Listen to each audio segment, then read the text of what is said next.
Eu chamo João Paulo Lange Nunes, sou neste momento professor auxiliar de História Contemporânea aqui na Faculdade de Letras da Universidade de Coimbra, sou também investigador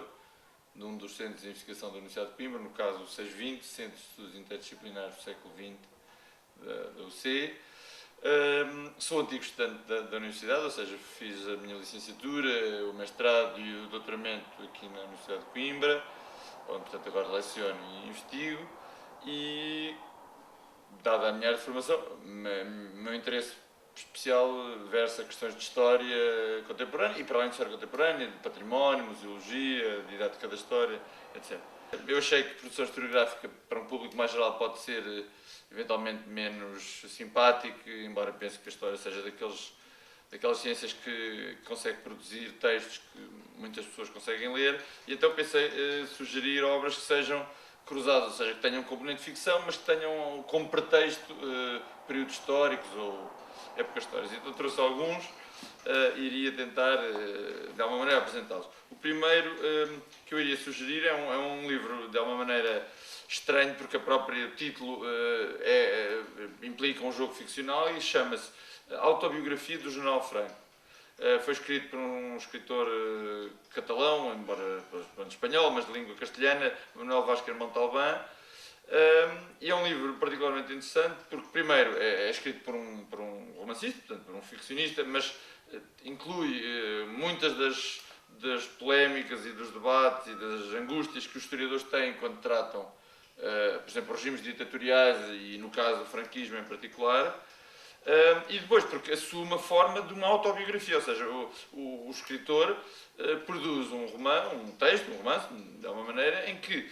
um dos personagens é o próprio General Franco, que escreve as suas memórias, portanto, a autobiografia no sentido literal, embora toda a gente saiba, quem lê o livro, que as memórias não foram escritas por Franco, que é um escritor a quem é encomendada essas memórias, mas o próprio escritor faz de contraponto a Franco, ou seja, escreve as memórias como Franco, mas escreve comentários às memórias como se outra pessoa se tratasse. Para além de mais, é muito interessante porque o autor, como escritor, como ficcionista e não como historiador, debate qual a atitude de alguém que, no caso, era politicamente contra o franquismo, portanto, que se opunha à memória e que recusava aderir aos valores do franquismo e de Franco, que atitude é que ele devia ter? Se deveria produzir um texto em que desse má imagem do franquismo deliberada, ou pelo contrário, o melhor contributo que ele poderia dar era assumir os valores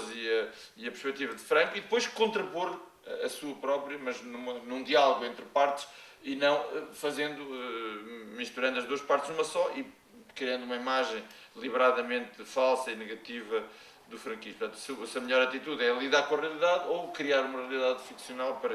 educar ou converter as pessoas a uma determinada realidade. Isto não é um problema apenas dos escritores, dos ficcionistas, dos romancistas, é também dos historiadores, e portanto achei particularmente interessante e pronto, é daquelas obras de ficção que muitos historiadores de certeza gostariam de escrever e que inclui muita da informação e da análise historiográfica que tem surgido sobre estes temas. Depois, outra obra, já não ficcional, mas de caráter memorialístico, embora com um registro ficcional, mas que é também uma obra de história, foi escrita por uma escritora chinesa chamada Yung Shang, acho que não sei se é assim que se diz. A tradução portuguesa, o título é Cisnes Selvagens, Três Filhas da China, e é precisamente um retrato da história da China no século XX, a partir das memórias de uma avó, de uma mãe e de uma filha ou neta. Portanto, quem escreve, obviamente, é a neta, Jun Shang, e no fundo retrata a história da China desde o início do século XX, em que a avó ainda foi concubina, até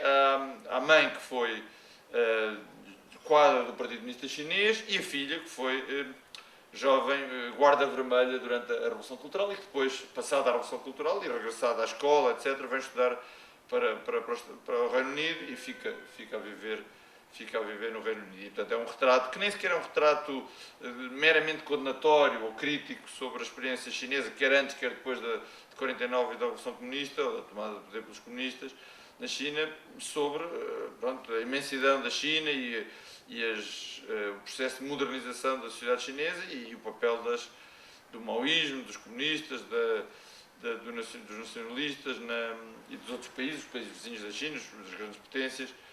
na história chinesa. Portanto, é um romance, é um texto de caráter memorialístico, não é uma obra de historiador, mas os historiadores reverem certamente muitos dos problemas e dos debates historiográficos sobre os países comunistas e sobre a China em particular, a China antes e depois do regime comunista, neste romance, ou nestas memórias. Finalmente, pensei também em um escritor latino-americano, que pronto, podia ter escolhido muitos outros, não é? Há livros espantosos, quer como ficção, quer como relato ou aproximação à realidade social e histórica, e eu escolhi um livro de Mário Vargas Llosa que não é quer dizer, um retrato no sentido sobre um período histórico concreto, mas é um retrato sobre o Peru na sua diversidade regional, social,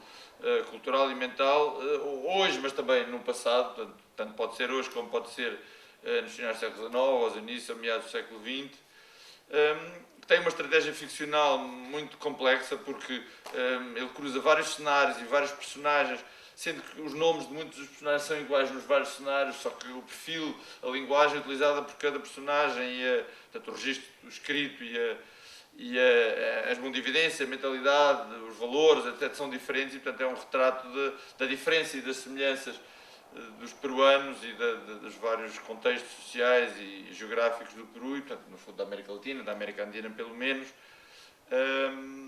Pronto, é um romance também, penso, muito interessante e que remete também para a história e para o peso da realidade histórica na vida atual e na maneira como os romancistas e os escritores conseguem transpor essa realidade e, de forma aparentemente confusa e não científica, nos conseguem dar, às vezes, insights e leituras da realidade que nós historiadores também procuramos trabalhar, que não tendo caráter historiográfico, ou seja, não tendo por objetivo produzir conhecimento, mas criar sensações e emoções e posicionamentos sobre a realidade, acaba por confluir e convergir com o discurso historiográfico.